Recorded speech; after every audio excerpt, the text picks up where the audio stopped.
So hello, good morning, good afternoon, and good evening. Sumurok Luna here for another toy review. So you've seen and watched the unboxing of the Storm Arena Son of Ogre Baki Hanma. So ito guys, napakaganda guys na 1/12 scale action figures from Store Collectibles as well. So ayan sa harapan ninyo si Baki. And masasabi ko, panalong-panalo sa details, guys.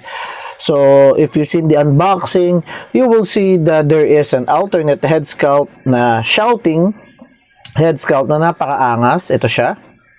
Kuwang-kuwa from the anime series talaga. Yan.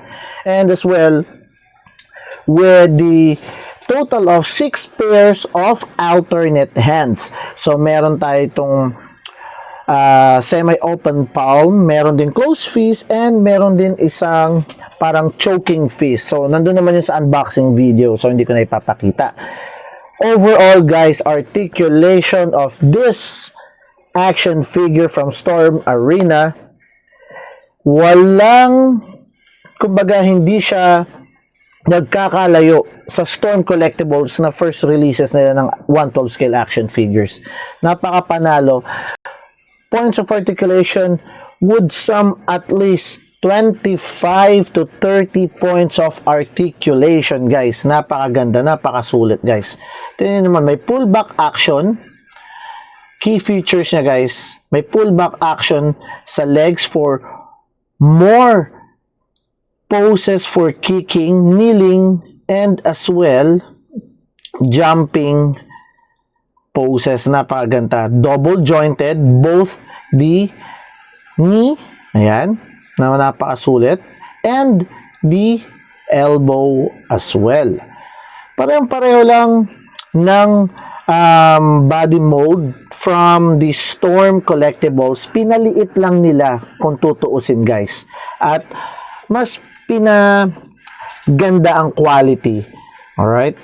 And ball joint as well naman dito sa wrist.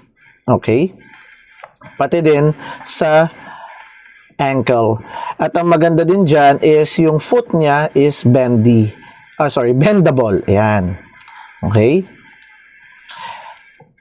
Then, meron din siyang ab crunch if you seen the unboxing video, and as well upper torso swivel na can do 360 degrees. Butterfly joints na rin ang shoulders. Yun yung kinaganda sa kanya. And may hip swivel pa yan, guys. Ayan, no? Meron din niyang bicep swivel. At ito pa, meron din siyang thigh swivel. Kaya sobrang sulit lahat ng pwede nyong maisip na pose. You can do it with the Storm Arena Baki, the grappler. Yun naman, ang ganda din ng details. Sobrang panalo talaga, guys. So, big shout out as well to Ben and Bianca for the awesome action figure. Thank you, Kuya Ben and Ate Bianca. Napakaangas, guys. So, for me, guys, overall, if you have a Storm Collectible na action figure, panalong-panalo din ng Storm Arena. Pareho lang naman din kasi ang kanyang company, pero napakasulit. Pinaliit lang na version, kaya for me, napakaangas na action figure to. If you have, or if you still have the Yonjiro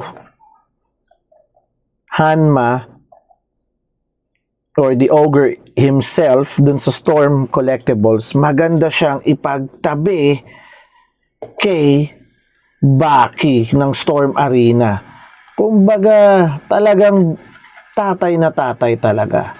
And I almost forgot, guys, ang kinaganda rin dito kasi sa Storm Collectible, hindi lahat may base.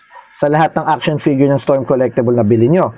Ito sa Storm Arena, yun na napansin ko, napakaganda ng base and stand niya. Kung nakita nyo sa video, ayan.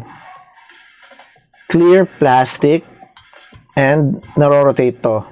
Alright, ng 360 degrees. Meron siyang metal with a plastic layer covering na para hindi magasgasan ang action figure nyo. At the same time, meron pang isang klase nito which is a clear plastic as well.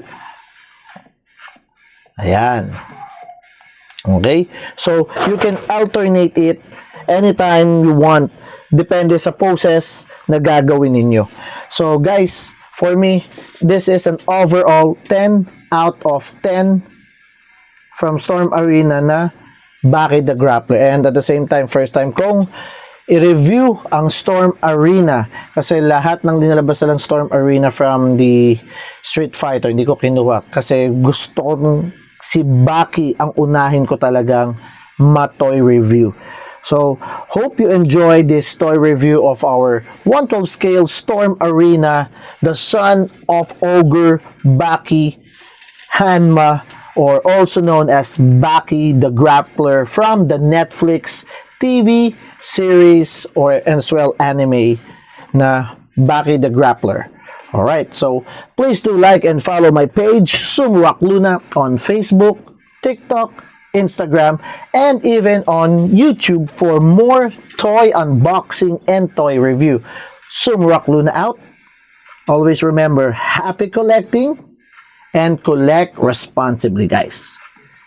See ya and goodbye.